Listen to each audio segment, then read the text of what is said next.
como pessoa. Porque a terapia narrativa, ela lembra o tempo todo que nós somos contadores de histórias. Então, a gente está sempre contando uma história para nos apresentar, para contar fatos que aconteceram na nossa vida. Então, a gente está sempre compondo histórias. Só que, geralmente, a gente não narra tudo que a gente vive. A gente narra alguns aspectos que nos chamaram mais atenção. Existem outros aspectos que ficam desapercebidos ou esquecidos do lado.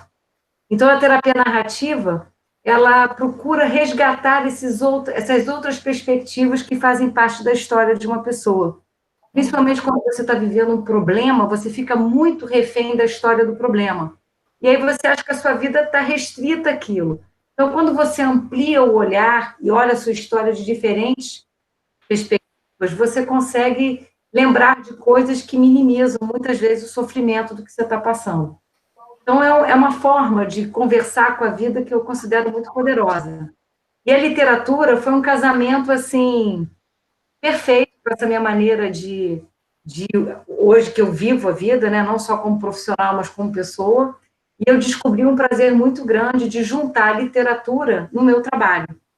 Então, não é uma coisa original, outras linhas teóricas gostam de usar os contos, as histórias, para ampliar reflexões, mas eu encontrei uma forma minha de usar a literatura dentro do meu trabalho. E aí, como você falou, né, o Papo com Zero nasceu justamente por conta de um personagem do meu livro Que os Olhos Leem, o Coração Sente, falava da história do número zero, que estava deprimido, querendo fugir da sala de matemática. Ele achava que não valia literalmente nada. E depois que ele trocou uma ideia com ele percebeu que ele valia muito mais do que ele pensava. E em 2017, foi o ano que eu lancei o livro, foi o ano que a Organização Mundial de Saúde nos chamou a atenção sobre a grande incidência da depressão no mundo, sendo considerado o mal do século. E eu acabei me dando conta que eu tinha um personagem que estava vivendo essa situação, ele estava deprimido, e que o diálogo foi uma grande ferramenta para ajudá-lo a olhar a vida de outros ângulos. E aí nasceu a minha campanha, Papo com Zero, que eu faço desde 2017, que vocês me ajudaram a divulgar bastante, onde eu fiz no Instagram.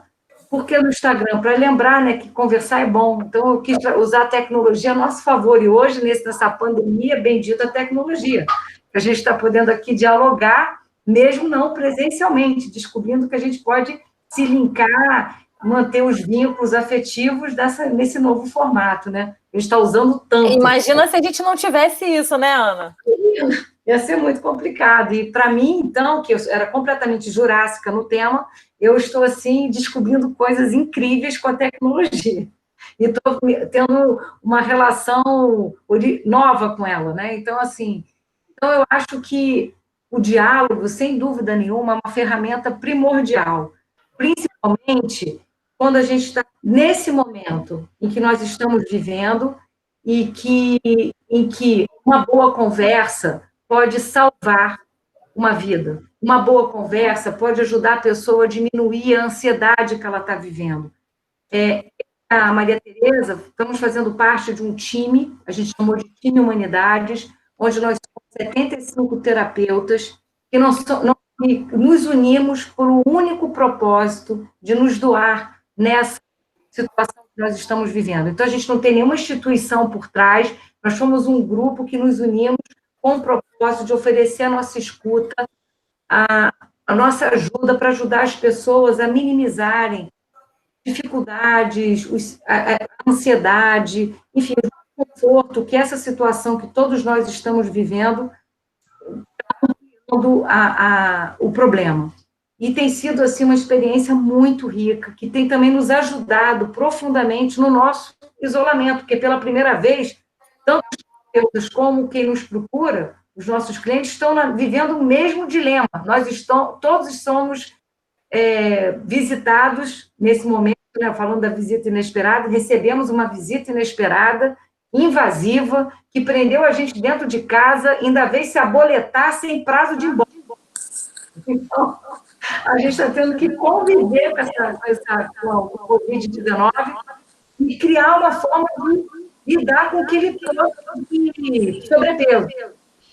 Então, tem sido muito interessante poder ter um espaço onde a conversa A gente vê que, às vezes, basta uma conversa.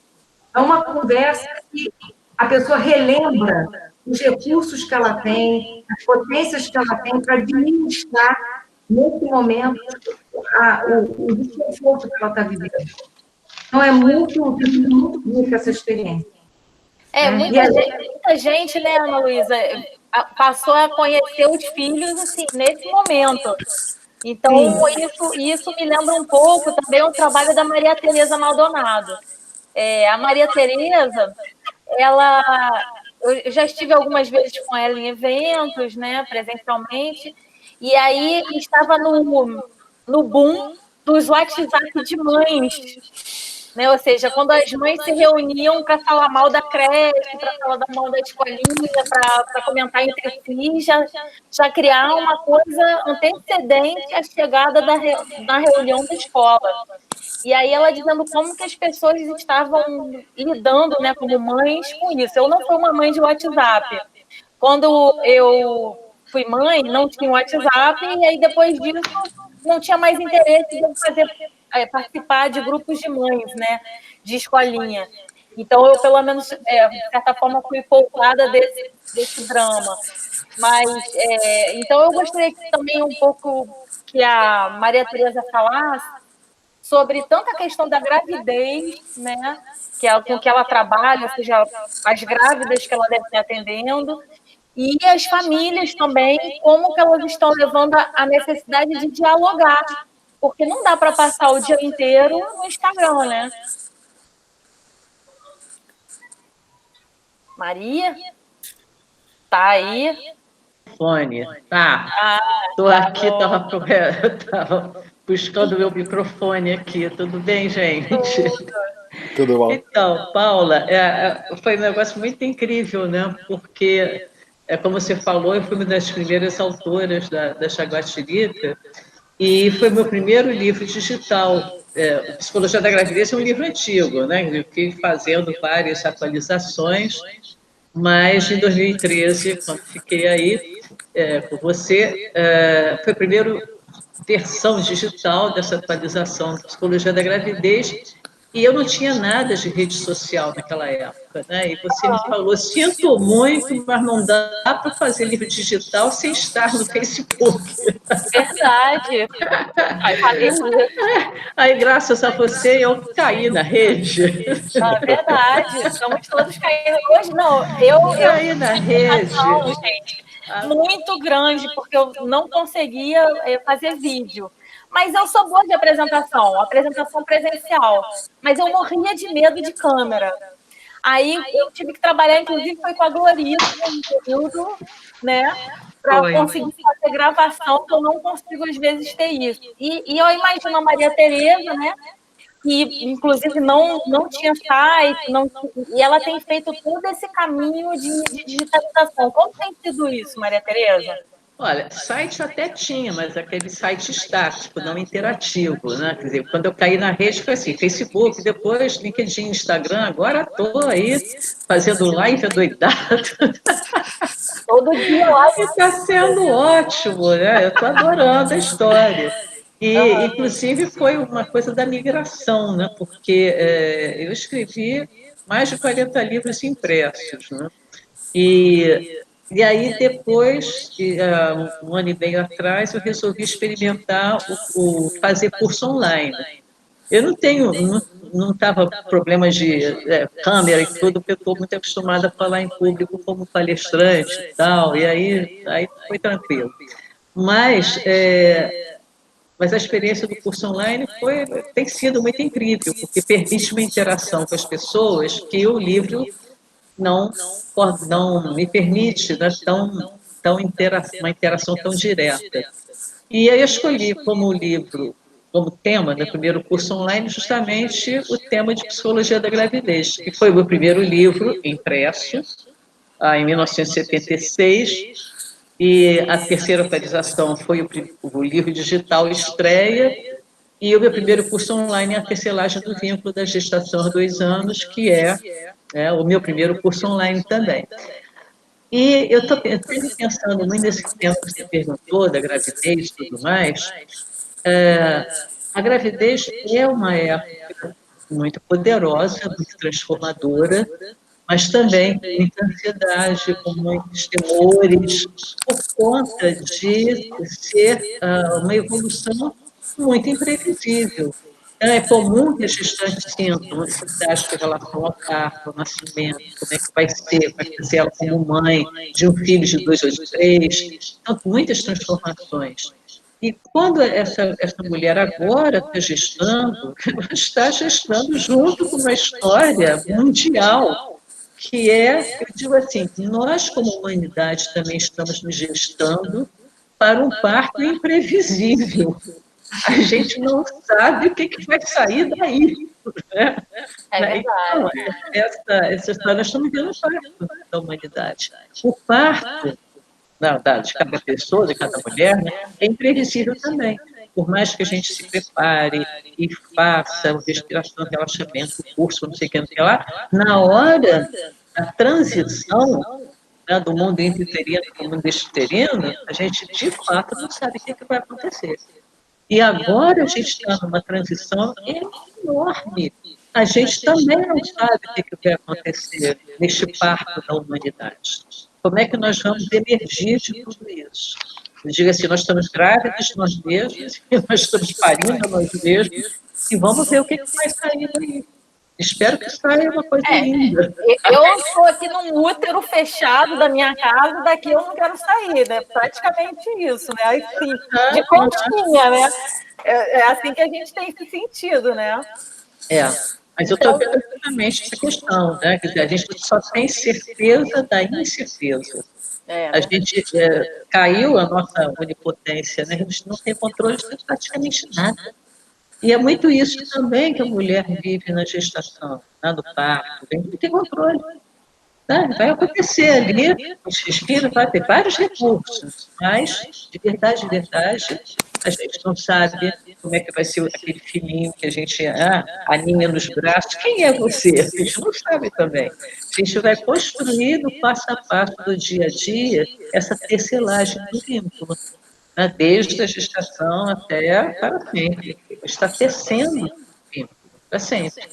Né? E esse vínculo vai... Verdade. Então, eu... muitas mudanças. Isso, sim, inclusive nessa época aqui. Acho que deu uma travada. Tem mais uma coisa que me chama a atenção, porque, assim, eu acompanho muitas, né, sempre acompanhei muitas mulheres, famílias com crianças pequenas, e uma das coisas fascinantes é observar a curiosidade dos bebês, das criancinhas. Eles são pesquisadores, eles são curiosos e eles têm uma sensação de encantamento pelo mundo, pela vida. E é isso que a gente precisa sempre nutrir. Né? A gente precisa ter essa curiosidade, esse encantamento pelas coisas, esse envolvimento pelas descobertas. E quem cresce achando tudo chato, todo mundo desinteressante, só ferrou esse bebezinho dentro de si. Né? A gente vai precisar resgatar isso. E agora, nessa situação que a gente está vivendo agora, a gente precisa muito disso, né? Dessa curiosidade de ver novos recursos para lidar com essa situação, de poder construir acordos de convivência, criar acordos, criar maneiras de viver nesta situação para manter essa saúde mental, que é o nosso tema hoje. Né? Saúde mental que vai depender dessa flexibilidade, dessa criatividade, desse desejo de acolher as mudanças que já estão aí e que continuarão em ritmo muito intenso, né?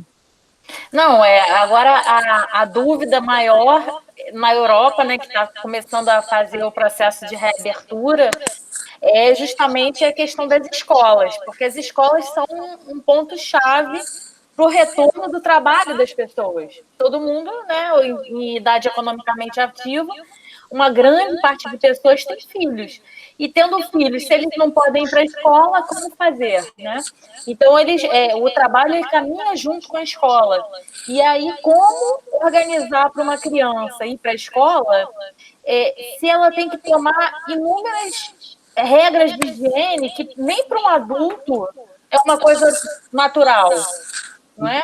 Então, eu gostaria de saber, assim, como os pais, né, estão lidando com os filhos nessa idade mais jovem, né, dos 10 anos em diante, porque eu acho que antes de 10 anos nem adianta orientar nada, porque, assim, você até orienta, mas daí a ser cumprido é muito difícil, né? O distanciamento social, o não tocar nas coisas, é tudo muito complicado.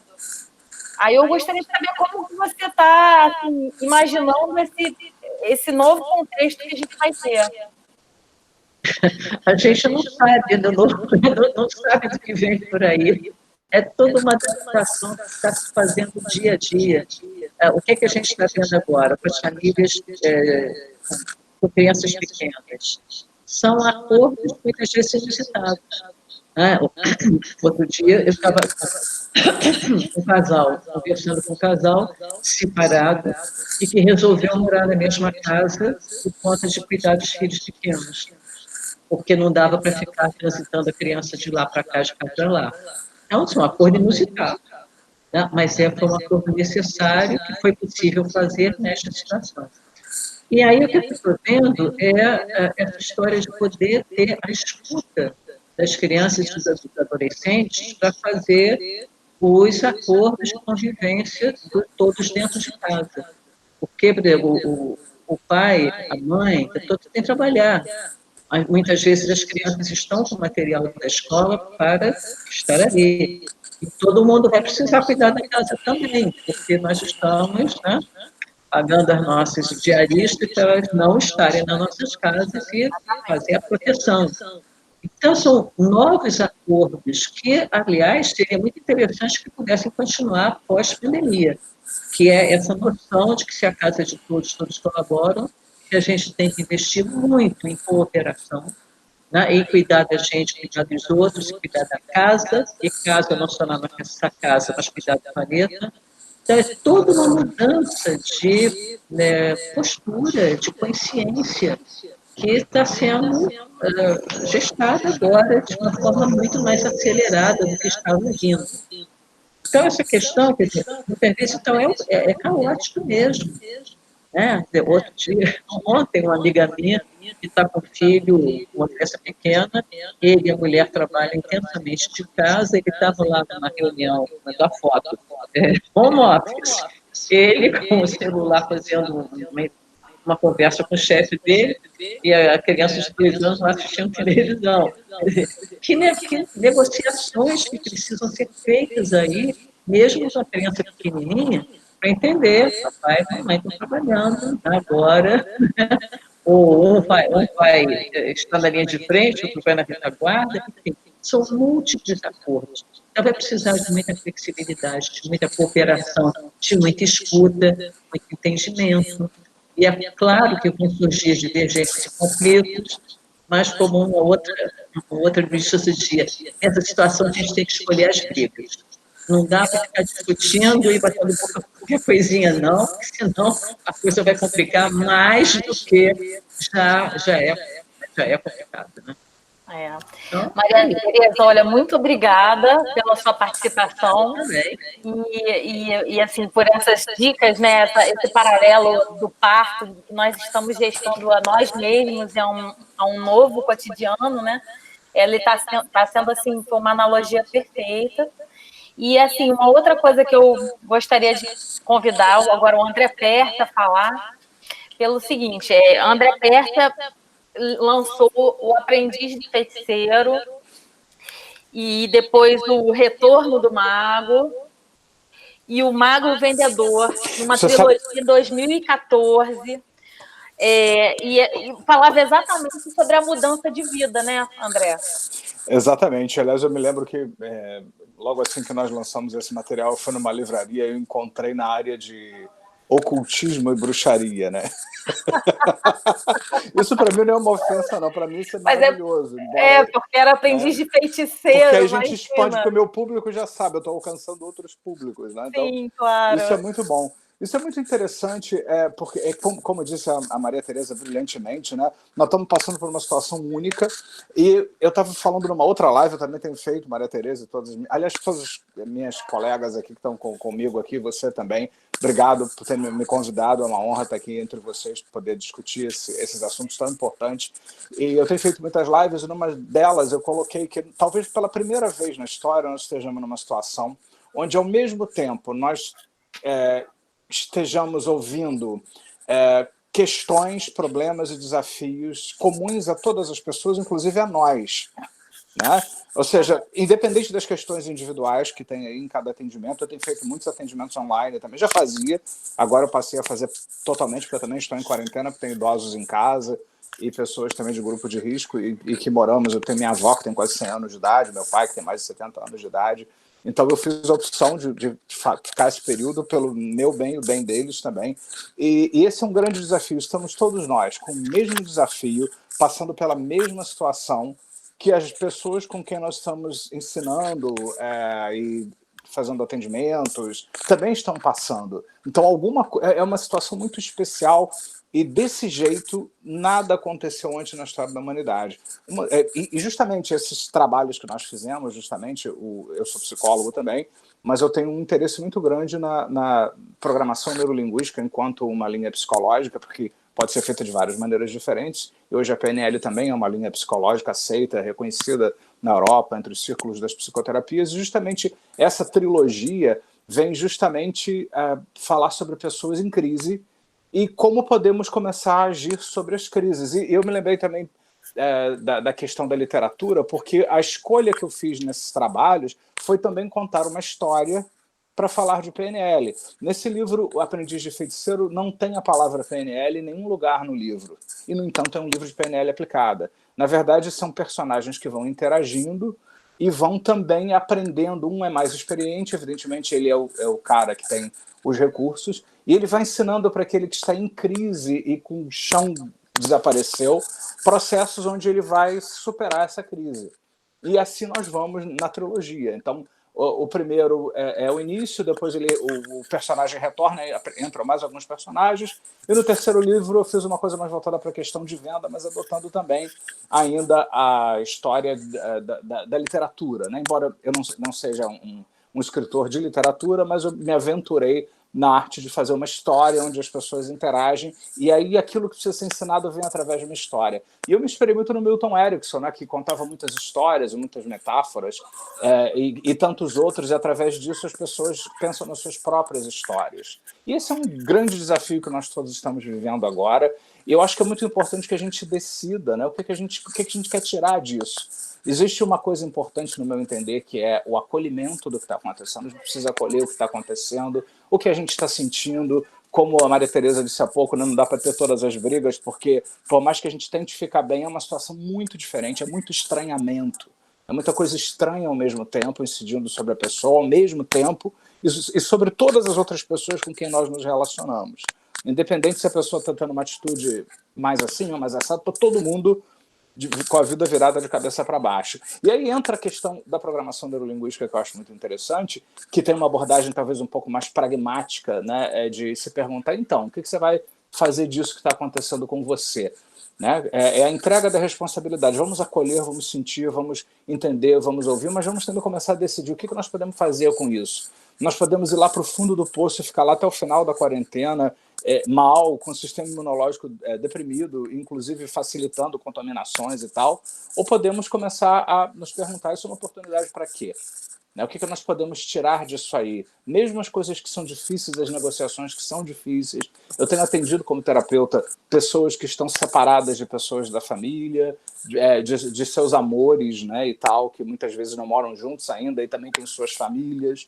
E quantas modificações. E mais do que nunca, a gente precisa olhar lá para frente, né? Porque de alguma forma nós vamos sair disso aí. Acho que não seremos mais os mesmos, concordo totalmente, tudo mudou.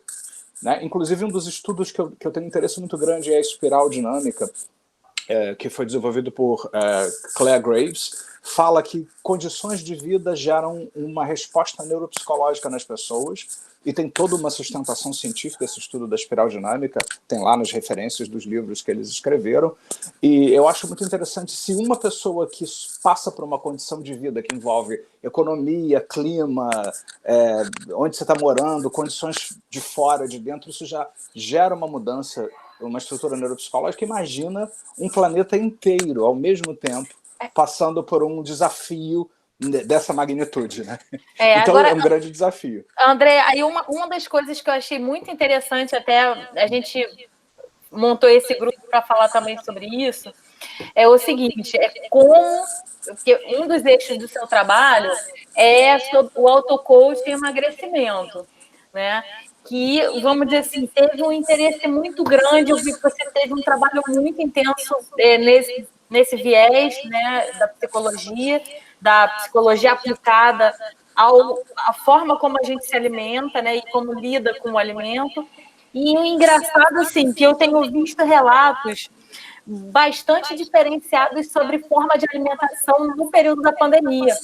Então, eu tenho conhecidos, por exemplo, que tinham problemas de obesidade e emagreceram, ou seja, estranhamente, dentro desse contexto de nervosismo, de falta de apoio de alguém cozinhando, as pessoas emagreceram. E outras pessoas se alimentando realmente muito mal, na base do sorvete, do macarrão. Ou da compensação, né, às vezes, ou de uma compensação, exatamente, às vezes abusando um pouco do álcool.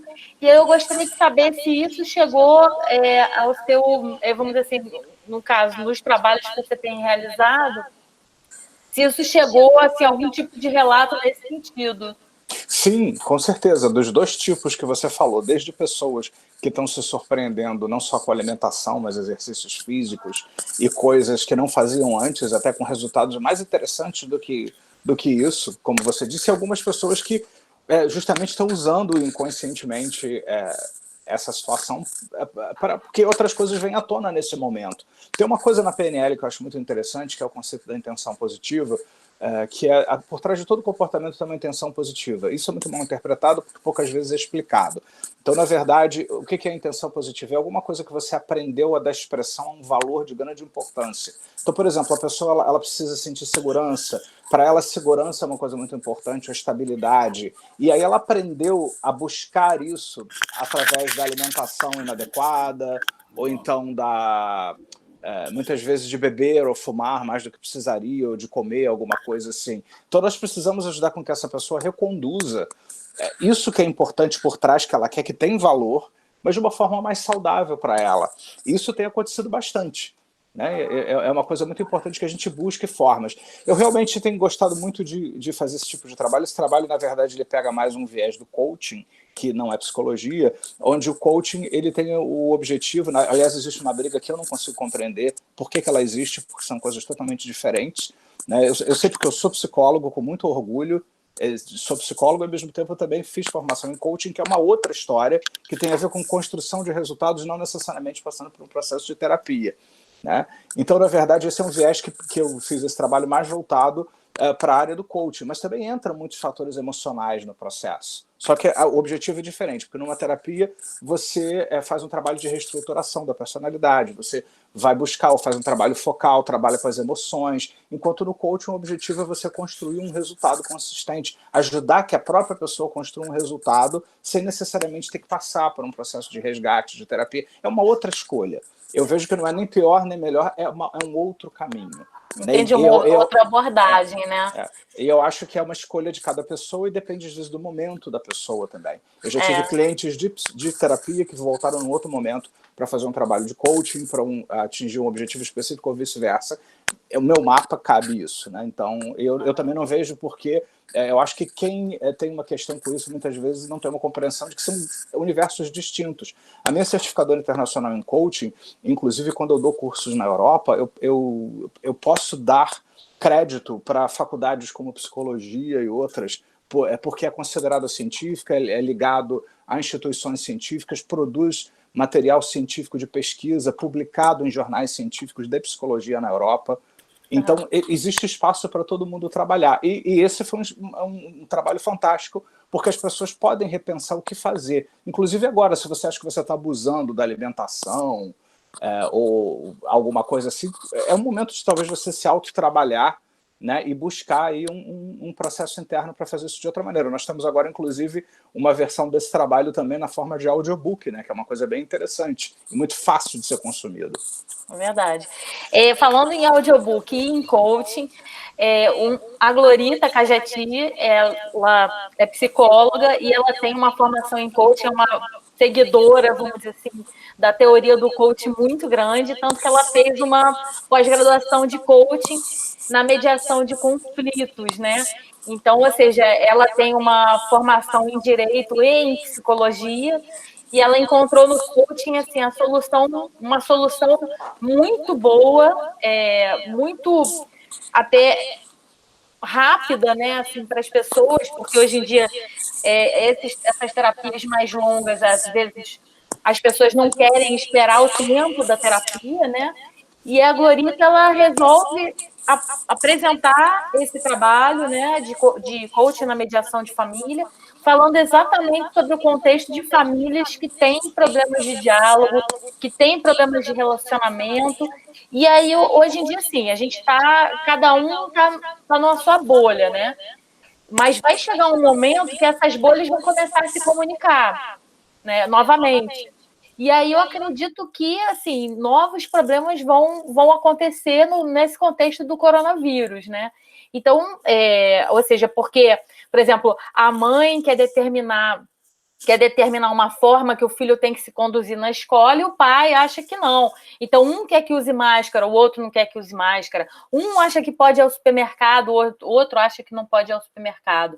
Então, eu queria saber agora da Glorita, que é nossa autora de Coaching na Mediação de Família. Esse livro recentemente também está já em audiobook, assim como o livro do André Pérsia, também o Auto-Coaching e Emagrecimento, entrou para audiobook pela Storytel, que é uma plataforma de audiobooks. E aí a gente gostaria de saber, assim, Glorita, como está sendo o seu atendimento? Ela está fazendo um SOS emocional toda terça-feira, gratuito, através do Zoom, né? Uma coisa que ela não fazia antes, ela teve que negociar com ela mesma esse atendimento não presencial, né? E, vamos dizer assim, aprendeu o Zoom rapidamente para poder dar essa resposta para os atendimentos que ela já vinha fazendo. E aí, a Glorita, como é que fica, Glorita, a questão do coaching, né? Ou seja, de como ser coaching e como fazer mediação de conflitos, né? Nesse momento em que a gente já começa a ver um pouco da luz no fim do túnel, do levantamento das restrições, né? E isso, assim, a gente agora está na restrição, a gente até já mais ou menos sabe como se conduzir. Mas como vai ser quando abrir a restrição, né? O que é o adequado, o que não é adequado? Então, eu queria deixar isso com você, para você responder a gente. Tem que... Peraí, tem que ligar... Isso. Abri.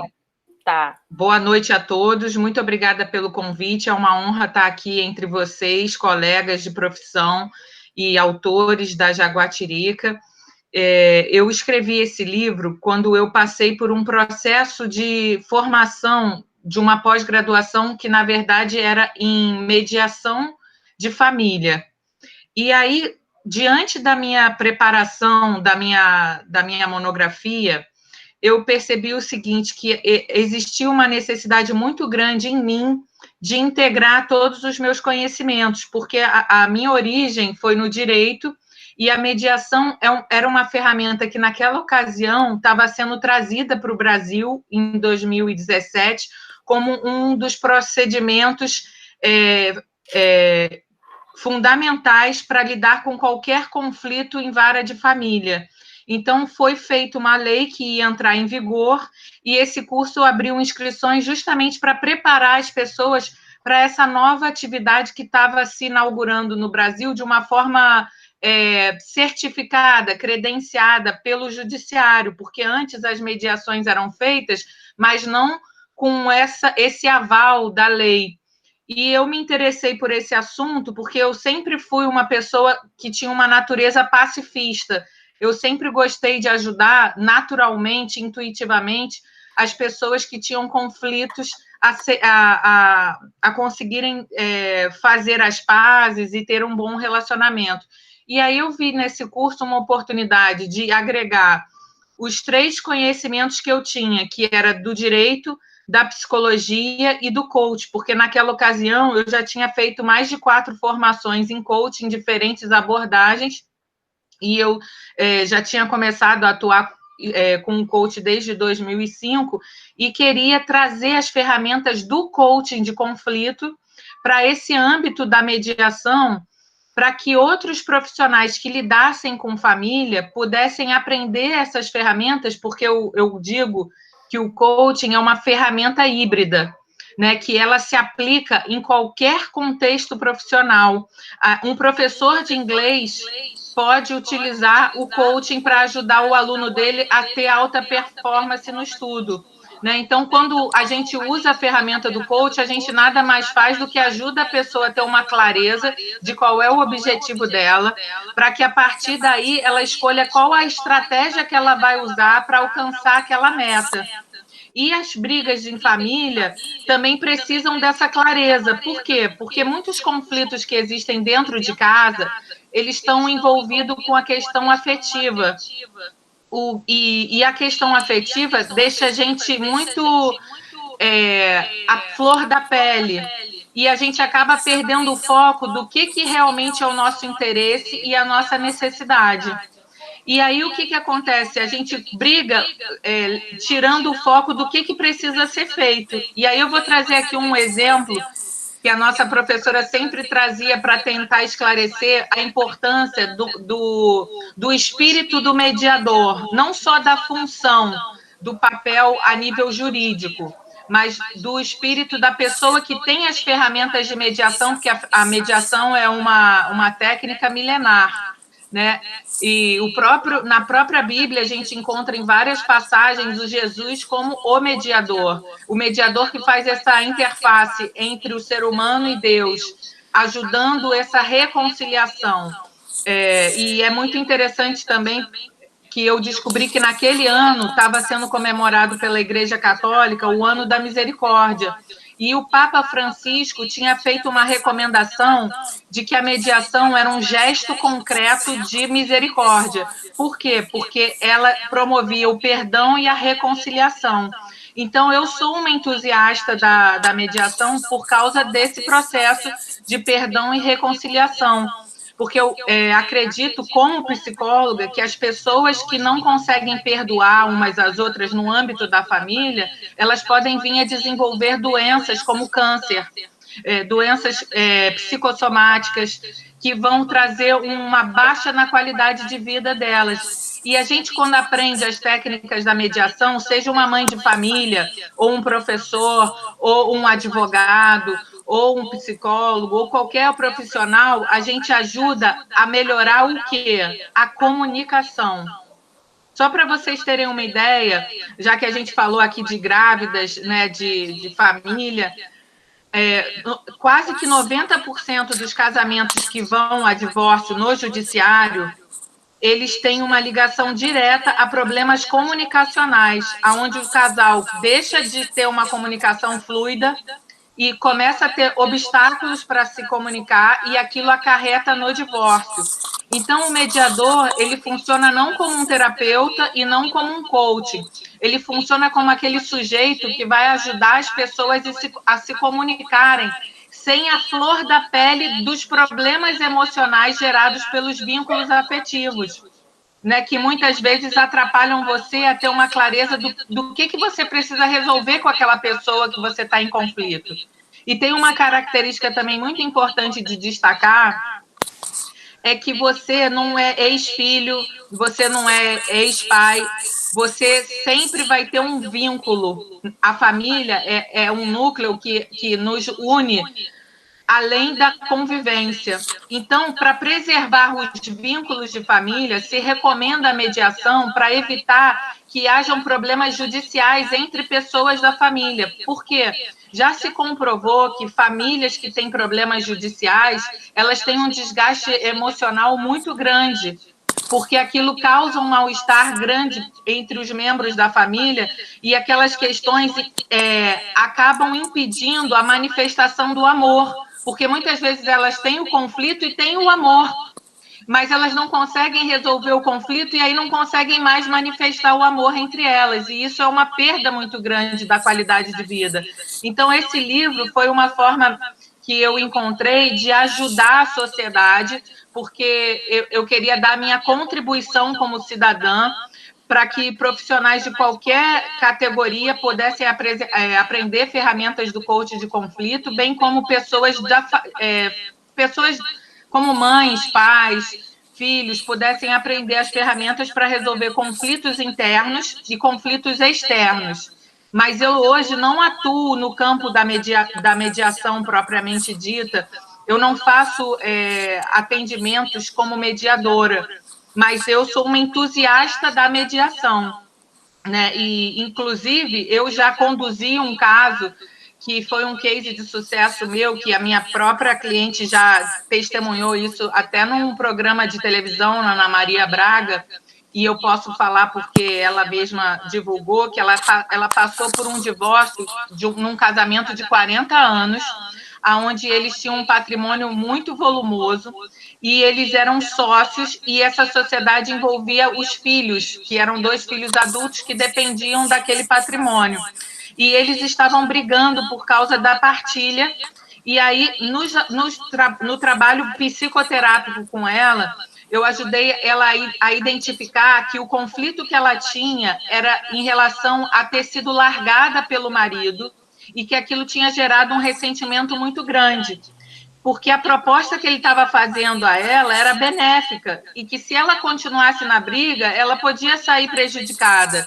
E aí, o que a gente fez? Eu contactei um grande advogado, psicólogo, que é meu amigo, inclusive é meu mentor, e falei para ele se ele podia pegar esse caso, e ele atendeu o marido dela, e através de uma boa conversa, como a nossa colega aqui, Ana Luísa, trouxe, o marido dela se tornou mais empático em relação às dores da ex-esposa, e aí eles puderam contactar aos advogados os interesses que eles tinham em resolver aquilo amigavelmente, fizeram um termo de acordo e levaram para o juiz homologou e a partilha foi feita, poupando anos de litígio. Então, assim, isso para mim foi uma grande vitória como profissional, porque eu pude atuar como psicóloga, mas uma psicóloga que detém um conhecimento para poder fazer uma indicação adequada, para poder levar a pessoa num caminho acertado e não um caminho litigioso, né? Porque o caminho litigioso é o mais fácil. A nossa cultura brasileira é uma cultura que judicializa todos os conflitos. E no momento que a gente faz isso, a gente perde a autonomia, porque uma vez entregue um pedido ao juiz, a gente não sabe mais o que vai acontecer, né? Então, para quem é do direito, a Paula que fez direito, o Marcel que fez, eles sabem, uma máxima no direito é: juiz e bunda de neném, você nunca sabe quando vem merda. Então, por melhor que sejam os seus advogados, você pode pedir uma coisa e, de repente, levar um tiro no pé. Então, é sempre mais favorável a mediação, porque a mediação, quem faz as escolhas são as partes envolvidas. E nada melhor do que as pessoas envolvidas no conflito do que criarem a solução para saírem dele. E aí eu quero puxar um gancho com um grande psicoterapeuta que criou a constelação familiar sistêmica, que ele dizia o seguinte: da mesma forma que a gente cria nossos problemas, a gente tem a condição de criar as nossas soluções. E por que muitas vezes é difícil criar as soluções? Vocês querem saber por quê? Porque solução dá trabalho. Quando você fica no conflito, você fica na zoninha de conforto. porque você já está acostumado com aquilo, você não tem que fazer esforço nenhum para sair do conflito, mas quando você tem que buscar uma solução, você precisa mudar de paradigma. E aí isso dá trabalho, e muitas pessoas acabam ficando no conflito porque não querem pagar o preço de ir buscar uma nova solução. Glorita, pensar cansa, né? Posso fazer um comentário? Sim, Claro. Eu acho, Glorita, que você está falando assim, de uma importância extrema, e eu acho que uma coisa por exemplo, nas psicoterapias mais tradicionais, as pessoas terem consciência de suas emoções, entrar em contato com isso, saber o que se sente. Mas o Robert Dilts, da programação neurolinguística, ele coloca uma coisa muito interessante, que às vezes a pessoa ela não muda porque ela não descobriu qual é a capacidade que ela precisa acessar para poder fazer a mudança necessária para ela. Então não adianta só ela saber da dor dela. É aí que eu acho que algumas pessoas que ficam só nas abordagens tradicionais acabam muitas vezes não conseguindo soluções para as pessoas dos tempos de hoje, que precisam de soluções. Está lá o litígio acontecendo, da família indo para o brejo. Não estou dizendo que isso é melhor do que o outro, mas hoje existe uma necessidade das coisas acontecerem numa outra velocidade. Então, o que você está fazendo eu acho muito importante, porque você está trazendo a consciência de uma capacidade que é muito importante das pessoas descobrirem, capacidades da inteligência interpessoal. Né? Tem pelo menos aí 7 tipos de inteligências, a interpessoal, intrapessoal, entre outras. E muitas vezes a pessoa ela até quer, mas ela não sabe como. E é muito mais fácil a gente ficar no padrão que a gente conhece. Né?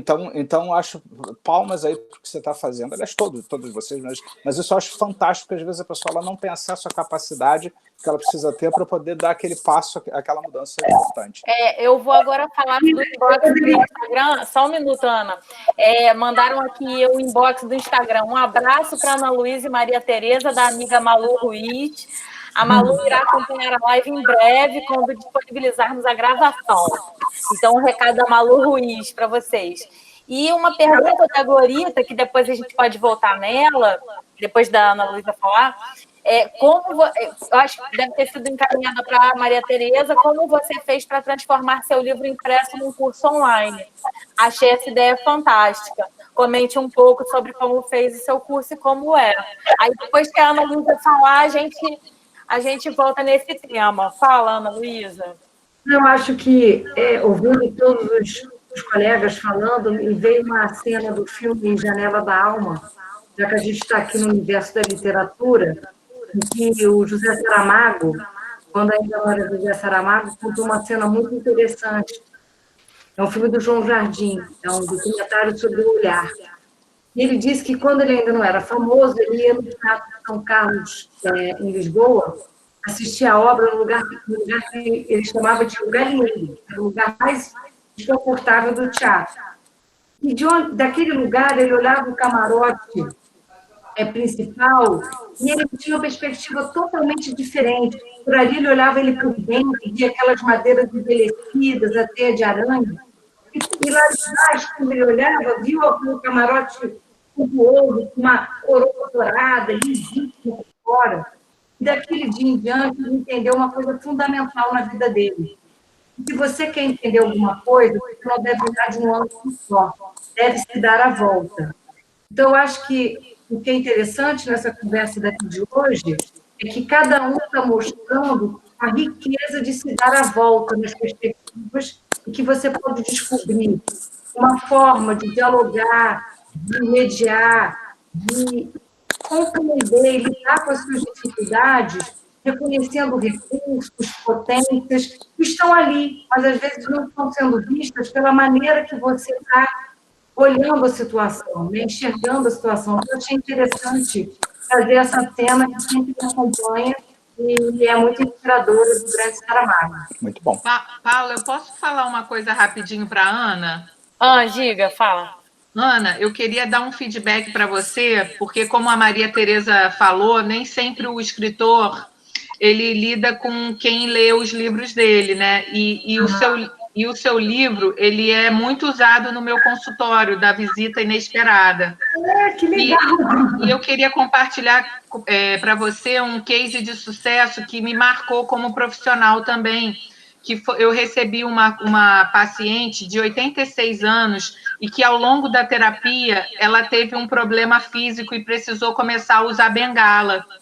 E aí eu tive um insight de ler o livro para ela durante a sessão e fazer com que ela tivesse uma vivência se interagindo diretamente com a bengala, onde ela pôde falar com a bengala, aceitar o uso da bengala e entender que aquela bengala não era para o mal dela, mas sim para o bem, e que ela visse a bengala por outro aspecto. E aí, em menos de 2 semanas, ela deixou de usar a bengala.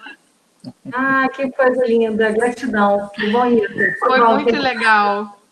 Então, assim, aí a gente passa agora para essa questão que a Glorita encaminhou sobre como fez para transformar seu livro impresso num curso online. Olha, essa é uma questão realmente, hoje em dia está todo mundo correndo para montar um curso online. Mas aí já estou indo para o segundo nesse período. Primeiro, curso de quê? O que vende? E vou falar para quem? Para quê? Então, são as perguntas principais, que, na verdade, é um grande caderno em branco, né, ô Maria Tereza? Fala para a gente como é que é isso.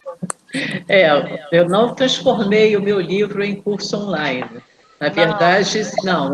O material que tem no meu curso online tem algumas coisas semelhantes, mas tem muitas coisas diferentes dos meus livros, porque, na verdade, eu peguei Psicologia da Gravidez, Nós Estamos Grávidos, Comunicação entre Pais e Filhos, dos primeiros anos de vida. Foi uma coletânea de livros que me inspiraram para construir esse curso online, mas principalmente com a visão da importância dos primeiros 1000 dias, né? Desde a concepção até os 2 anos de idade, contados da concepção aos 2 anos de idade.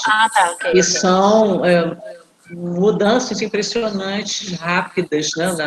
na tecelagem da pessoa, né? Na tecelagem daquele feto, daquele bebê. E então, aí eu fui construindo, entendeu? Textos e vários outros recursos e vídeos, não sei o que lá, e montei esse curso online que está indo legal. E é fascinante por isso, né? Porque eu viajava, né? Agora não, né? Pelo Brasil dando palestras, né? Então eu conheço muitos lugares, mas eu estou recebendo alunas de municípios que eu nunca ouvi falar na minha vida. Né? E é bacana isso, porque essas pessoas não teriam possibilidade de fazer um curso presencial, por exemplo, né, comigo, mas elas podem interagir comigo pelos vídeos, pela área de membros, né, que elas fazem perguntas e comentários e eu respondo. Então, isso é muito legal. Porém, é muito difícil, porque eu tive que entrar no universo do marketing digital, estudando pra caramba, porque não basta você ter uma assessoria, você tem que saber o que vai pedir dessa assessoria, o que vai querer dessa assessoria, tem que trabalhar muito nesse sentido. Então, eu estudei muito essa história, ainda estou estudando marketing digital para poder... Então, eu já estou com esse curso, Tecelagem do Vínculo, estou com o curso Limite da Educação, que foi a partir de uma palestra TED que eu dei sobre esse tema. E aí, também uma palestra muito pedida, né, que é essa história dos limites, dos acordos de convivência, não só com os filhos pequenos, mas com os filhos adultos também, e com outras pessoas, né, de uma certa forma. E esse foi meu segundo curso. E agora, como você mencionou no princípio, Paula, nas Trilhas da Vida, eu fiz um trabalho digital com você, e agora eu estou transformando em curso online. E Trilha da Vida, como a Ana Luísa falou, que ela une, né, a coisa da literatura com a psicologia, eu também fui tecendo as minhas aprendizagens ao longo de 7 décadas de vida. Né? E aí, sim, eu estudo música há muito tempo, e também fiz curso de teatro durante alguns anos, quando me lancei como palestrante, foi uma aprendizagem incrível e uma ótima diversão. E aí, no fim das contas, eu fui tecendo essas coisas todas, tá? E em 2010 eu passei a trabalhar com música nas minhas palestras. Né? Eu componho, e meu marido atual, com quem eu estou há 10 anos, ele é músico, então ele fez todos os arranjos das minhas músicas, e a gente montou esse trabalho que é nas Trilhas da Vida, que são 24 músicas mais 7 textos. E aí foi uma experiência muito incrível também, que a gente ficou em estúdio, gravando com 22 instrumentos. Nessa altura, assim, além do piano, que é desde muito tempo, Eu também estudei percussão e fiz um trabalho de voz. Então, nesse trabalho, eu canto, toco piano, faço a percussão também. E aí teve mais outros tantos instrumentos que compôs esse trabalho. E agora esse trabalho está migrando para um curso online que se chama 70 Dicas para Caminhar Bem nas Trilhas da Vida, que será lançado provavelmente em maio ou junho, no máximo, né? E aí também tem sido outra experiência incrível, né, de ampliar esses temas, né, das trilhas da vida em vídeos e mais a história de poder fazer essa interação. Então, assim, eu estou aprendendo continuamente muita coisa nova, criando muito neurônio novo. Não, e criar conteúdo audiovisual, né? Que é um desafio você ter um conteúdo audiovisual de qualidade, bem editado. É verdade. Então, está sendo uma experiência fascinante. O André Pérez, assim, era o nosso autor mais internauta. Desde 2014, eu ficava impressionada, eu assistia às vezes os vídeos dele de hipnose, enfim, e aquela fala assim, que falava devagar, aquilo de relaxamento. Aí eu achava aquilo sensacional, eu falei assim, gente, que legal isso. E assim, como foi essa construção, não é, André? Não, é muito interessante. Eu fui um dos pioneiros. Eu sempre gostei de tecnologia, desde sempre, né? Eu tive computador muito antes da maioria ter internet e tal. No meu canal original no YouTube vai fazer 14 anos agora. Eu praticamente comecei junto com o YouTube no Brasil. Né? E eu fui a primeira pessoa no Brasil a postar e ficar muito tempo em destaque, muito antes do marketing digital hoje. Né, que eu também hoje trabalho com equipes nessa área, também tenho cursos online lá na Hotmart, também na minha plataforma ressignificando.com, e é um grande desafio isso, né, essa evolução toda. Eu também tive que aprender tudo isso, né, porque como era feito há 12, 13 anos atrás, era meio que de qualquer jeito. Agora você tem que seguir certos padrões e critérios, que é importante, como você disse, né, para você criar um material bom de qualidade. E é muito bom, porque eu acho que hoje, no tempo que a gente está vivendo, a gente tem que fazer milagre, né? Então, as pessoas também têm as mesmas 24 horas e precisam estudar, trabalhar, estudar constantemente. Então, a alternativa da educação online ela é muito importante. Alguns me perguntam, é melhor que a presencial, é pior? Não sei, é algo necessário para o tempo que a gente vive hoje. Eu tenho, por exemplo, muitas pessoas que fazem hoje os meus cursos online. Eu fui uma das primeiras pessoas a lançar também no ressignificando.com, antes da Hotmart ainda existir, e sempre tive um resultado muito bom. E muitas pessoas que começaram fazendo curso online depois vieram para o presencial e vice-versa. Então, acho que é mais um canal que a gente tem para poder estar com as pessoas e poder ajudar pessoas e ensinar, e, enfim, trabalhar. Né? Agora, então, em épocas de pandemia, tornou-se essencial. O potencial do Brasil é enorme, assim, isso que foi, na verdade, um norte quando a editora foi montada. A gente era para ser só digital, porque a gente acreditava muito na possibilidade de você chegar aos lugares mais distantes. Sim. Porque a gente sabe, né, as livrarias só diminuem de quantidade, né, assim, no caso, na questão editorial. E também, assim, para os conteúdos chegarem em lugares mais distantes é muito complicado.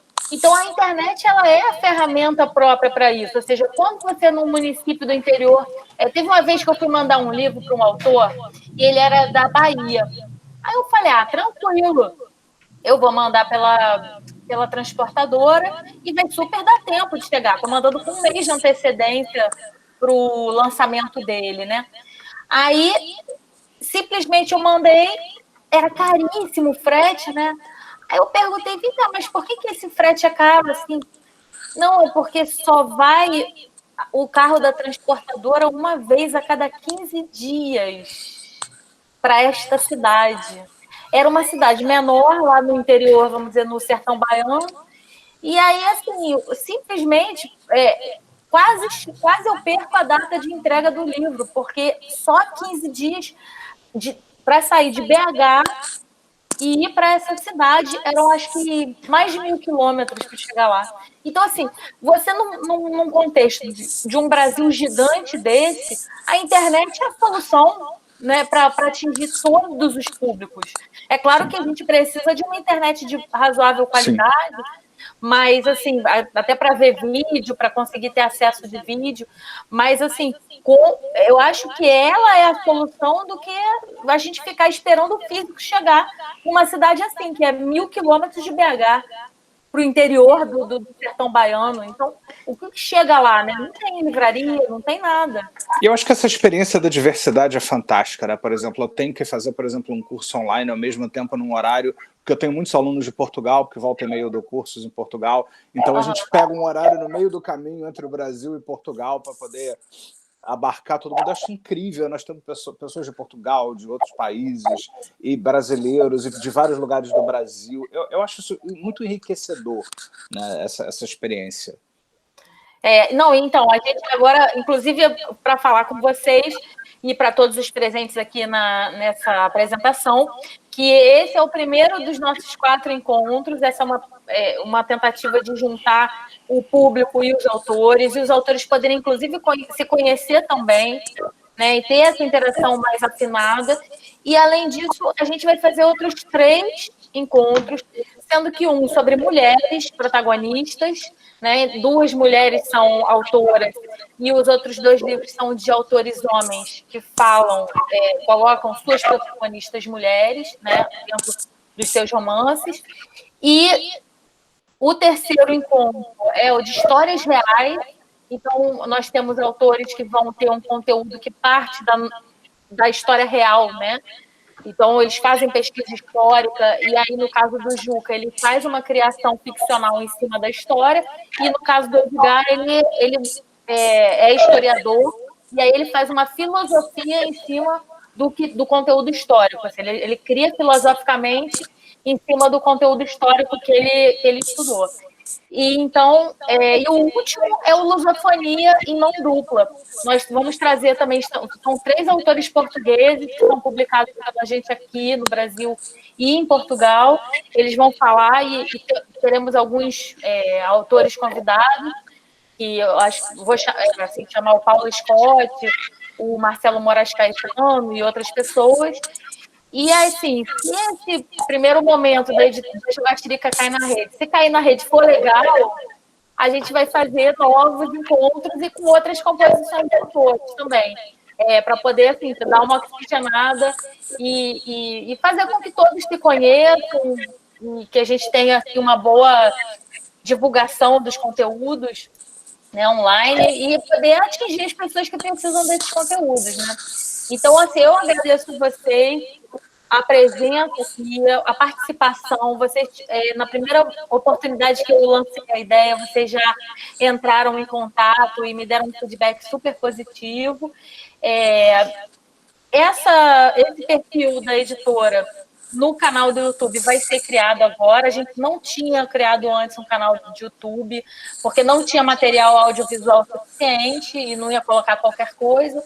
Mas agora, com esses encontros, eu acredito que seja uma utilização assim, bastante útil para um canal de YouTube, né? Ou seja, para a gente poder transferir um conteúdo útil, interessante, sedutor, para as pessoas que estão no YouTube poderem ter esse acesso.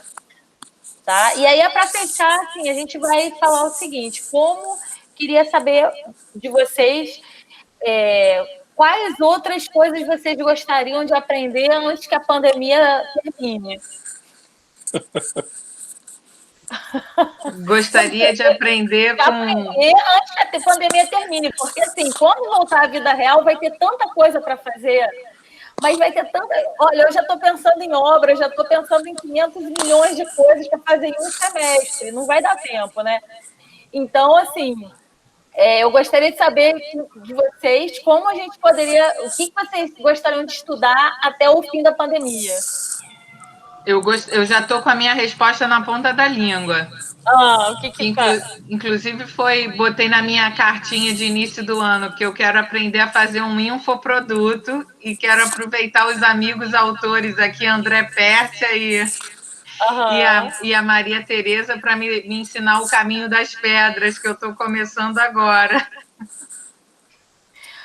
Isso de infoproduto é bem difícil, e o infocurso, a pessoa tem que ter bastante foco no que precisa, no que vai fazer. É um desafio, Gloria. Eu quero aprender a saber aproveitar melhor ainda o meu tempo. Ah, Eu verdade. acho que a pandemia nos deu um tempo no tempo. Um tempo para a gente fazer um reset e avaliar o que vale a pena ficar, o que vale a pena deixar ir e abrir espaço para o novo. Então, assim, eu vejo esse um momento tão poderoso, tão inesperado, né? Que conversas interessantes vão surgir daí, comigo mesma, com as pessoas que eu ando encontrando, de tantos lugares. A gente tem conversado com pessoas do Brasil inteiro, no nosso projeto, pessoas fora do Brasil, trocando ideias, trocando receitas de como viver, como ser resiliente num momento tão difícil. Então, para mim, eu quero sair daqui expert em aproveitar o meu tempo até o talo, porque depois que eu fiz 50 anos, eu não quero perder mais um segundo. Verdade, verdade. E Maria Tereza? Oi, pois é. A Márcia está me dando um beijo aí, que já tem que sair. Beijo. Bom, eu estou aprendendo muito, né, com esse grupo com quem eu estou com a Ana Luísa, né, o time Humanidades, que é terapeutas de várias linhas diferentes, de vários pensamentos diferentes. A gente está trocando ideias maravilhosas, um material riquíssimo. Então, eu quero continuar aprendendo muita coisa. No momento, eu estou me concentrando, entre mil outras coisas, que eu estou realmente bem cheio o meu tempo aqui, eu estou me concentrando em aprimorar minha capacidade de fazer arranjos musicais. E aí, como eu estou com o meu professor em casa, eu fui aluna do meu marido, né, como nas oficinas de música universal. E aí, como costumo dizer, eu peguei o professor e a gente está há 10 anos, casados no amor da maturidade. Quem nunca teve um crush num professor, não é, Maria Tereza? Estamos vivendo um lindo amor da maturidade, então vamos juntos para a cozinha e fazemos um monte de coisas e está sendo muito legal. E aí agora eu estou me aprimorando nessa capacidade de fazer arranjos, né? Arranjos musicais com músicas variadas, né? Não só com as minhas composições, mas com outras coisas, e é isso, né? Estou cada vez mais acoplando a arte na minha vida, né, crescentemente. Maria Tereza, o André Pérsia pediu para você compartilhar com a gente como chegar ao seu curso online. Como chegar ao meu curso online? Ele já tá online, já eu estou com dois. Não, eu estou com 2 cursos online já, aliás, na plataforma do Hotmart, que o André mencionou. É Hotmart também, né? Na Hotmart, E agora esse terceiro, que para a gente poder compartilhar, porque é muito interessante. Tem muitas pessoas que vão ficar muito interessadas em conhecer. Então, eu vou botar o endereço do meu site, porque a partir do meu site tem tudo, né? Tem os cursos, tem o canal do YouTube, tem um monte de coisa. E aí é isso. Agora, os 70 dicas para caminhar bem nas trilhas da vida deve ficar pronto agora em junho. Maio, junho, né? Por aí. Então, vamos lá, outra experiência. Então, através do meu site, você entra em tudo, né? Obrigada. Nada, vamos lá. Também gostei de saber das suas incursões aí. Você é um psicólogo high-tech, nossa mãe. Pré-Hotmart, nossa senhora. Pois é, e André, o que o André ainda quer aprender até antes que a pandemia termine e você comece a ter os convites para sair, para dar aula fora, como é que vai ser? Há 2 coisas, né? Uma é música também, né? Porque eu toco um pouco de piano popular e que legal. Quero melhorar mais ainda. Aliás, eu tenho tocado todos os dias, né? Isso tem me feito muito bem, tem sido minha terapia, assim, tem sido muito bom. E aprender mais sobre tudo isso que está acontecendo, né? Porque a gente está vivendo num mundo cada vez mais complexo. Eu acho que a gente vai precisar cada vez mais ter soluções para essas coisas que estão acontecendo aí, né? Ou seja, outros problemas como esse podem acontecer na humanidade outra vez, ou parecidos, então a gente precisa dar conta disso, né? Eu quero aprender muito sobre o que está acontecendo agora. E também vou então, compartilhar aqui o pessoal que quiser chegar. Talvez conteúdos, né, para jovens, eu acho que pode ser uma boa ideia, porque os jovens, eles são muito, hoje em dia, como eles têm um acesso direto, né, não mediado à tecnologia, que eles buscam direto no Google, não pergunta mais nada para a mãe só pergunta se tem jantar.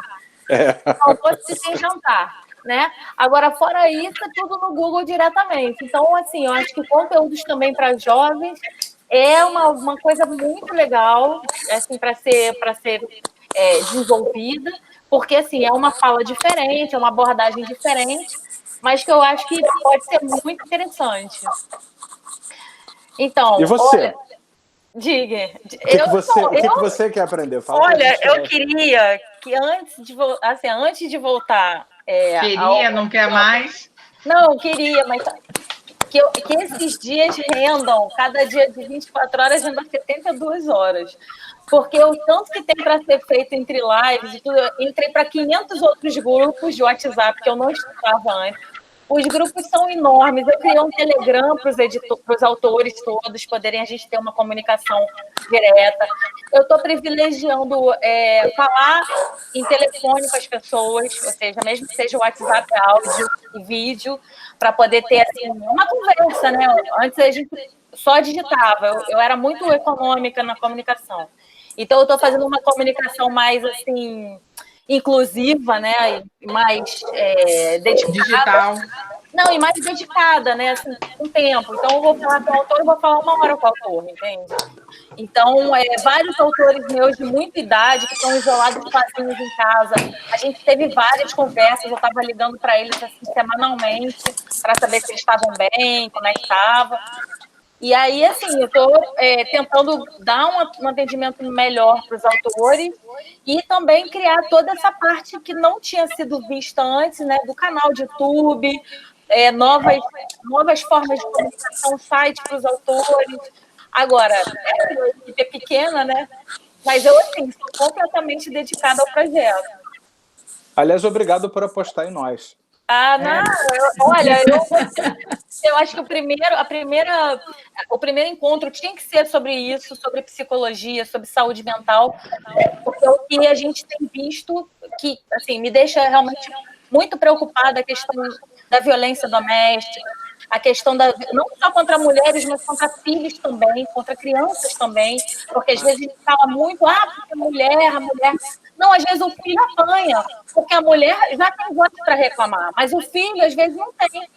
Então, assim, muita gente fica focando, porque a mulher é vítima. Às vezes as crianças são vítimas sem voz, né? Porque não tem um contexto de adulto e não tem uma fala para fora daquele núcleo familiar, né? Então, assim, eu acho que a questão está muito séria e a questão também das disputas alimentares, eu estou bastante preocupada, vários relatos eu já ouvi, e aí por isso eu gostei de chamar vocês, que têm trabalhos maravilhosos, para abrir, né, essa série de debates, e eu gosto de debates tanto de não ficção como de ficção.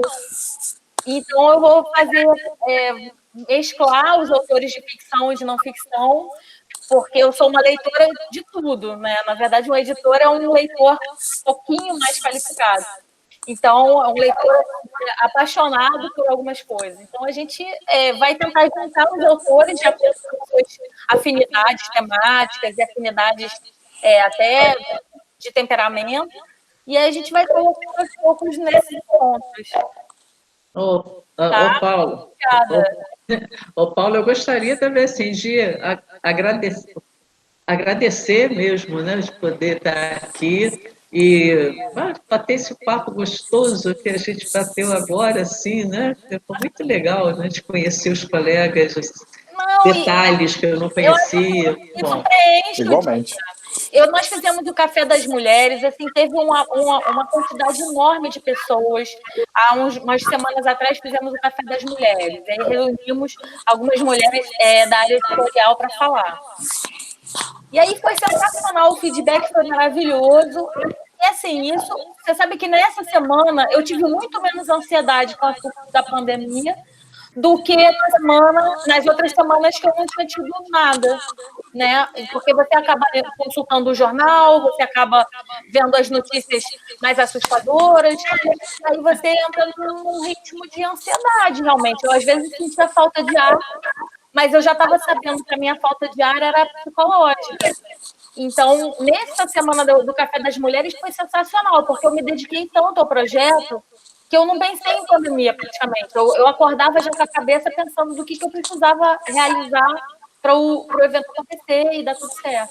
Ô, Paula, fica uma dica aí para você. Quando isso acontecer de novo, você sentir que a coisa está vindo, pega uma bolinha, joga de uma das mãos para outra e vai respirando, porque quando você faz isso, você interrompe neurologicamente a questão que fica crescendo e pega uma espécie de circuito cerebral que fica repetindo. Então, quando vem a falta de ar por conta emocional e tal, assim, eu tenho ensinado isso direto. Pega uma bolinha e joga de uma das mãos para outra. Gente, olha, eu cortei respira. simplesmente também algumas coisas. Obrigada, André, pela dica. Eu cortei também o seguinte, alguns conteúdos de vídeo, né, de séries, eu não consegui ver, por exemplo, A Casa de Papel é uma série que eu acompanhava normalmente, não consegui ver, nem que eu tendo vontade de voltar a ver, porque ela me deixava ansiosa e eu tinha síndrome de falta de ar durante o momento de estar assistindo ali, né? E, na verdade, a gente, quando vai ver uma televisão, é para relaxar, dar risada, não é para ficar, enfim, sem ar. E aí assim, eu estou moderando realmente o conteúdo que eu tenho acesso, né, filtrando bastante o que é que eu vou ver, coisas que não me deixem nervosa. E essa técnica agora de jogar de um lado para o outro, eu tenho até uma bolinha aqui, vou fazer isso, sim. É bem legal. Eu também vou fazer. Faça assim. Ou então respirar dentro de um saquinho de papel também é muito bom. É comprovado, né? Você, como se fosse um pulmão abrindo e fechando, você respira ali dentro um pouco e tal, que meio que você desvia o foco e acaba melhorando um pouquinho esse processo. Claro que se a coisa fica se repetindo e tal, tem que se cuidar do que está por trás também, né? É verdade. Vou ensinar para as crianças essa técnica. Essa de jogar pode ser... Só não pode quebrar, né? Não, bolinha de meia, não adianta jogar no vaso. É verdade. Gente, olha, mas muito obrigada por vocês todos estarem aqui. A gente já está chegando às 7h20, mais ou menos o nosso horário. Eu espero que vocês possam participar de alguns outros encontros. E se vocês quiserem ouvir esses outros autores, nós vamos fazer agora até o dia 4 de maio. E aí depois outras rodadas vão acontecer à medida que eu for juntando os grupos de autores. E, Paula, vou lançar aqui no grupo uma semente. Quem sabe propor de fazer uma obra de coletânea digital com os autores da área de saúde mental aqui para a gente aproveitar esse período da pandemia para dar uma contribuição, né? É verdade, eu fiz uma antologia agora, propus uma antologia, foi um projeto da editora, uma antologia de contos e crônicas sobre os tempos da pandemia. Mas, realmente, são contos e crônicas, são ficcionais, no caso das crônicas é narrativa prosa comum, mas poderia ser realmente um conteúdo mais dirigido para como lidar, a partir de agora, com essa grande incógnita que a gente vai ter pela frente, né? Saúde mental em tempos de coronavírus, né, de repente. Verdade. Olha, já está uma bela ideia. Vamos aprofundar isso nas próximas semanas. Muito obrigada. Obrigado. Obrigada a todos, obrigada a todos os participantes aqui. A Angelina, que está aqui presente, ela, nossa autora, vai fazer lançamento amanhã, é o Mulheres em Protagonismo. Ela vai participar, ela fez um livro, enfim, estava em lançamento quando aconteceu a pandemia. E a gente, enfim, o Gabriel está aqui também. A Melina Galete, que também é uma autora nossa, vai fazer lançamento sobre uma viagem sensacional que ela fez à Índia. Então, a gente vai também publicar esse livro agora, ainda em 2020. Então, assim, projetos para 2020 não param, né? Muito bom. Parabéns para todos. Muito bom. Bom, gente. Obrigada. Tem que ser muito álcool e muito sabão. Tchau, até lá. Até logo.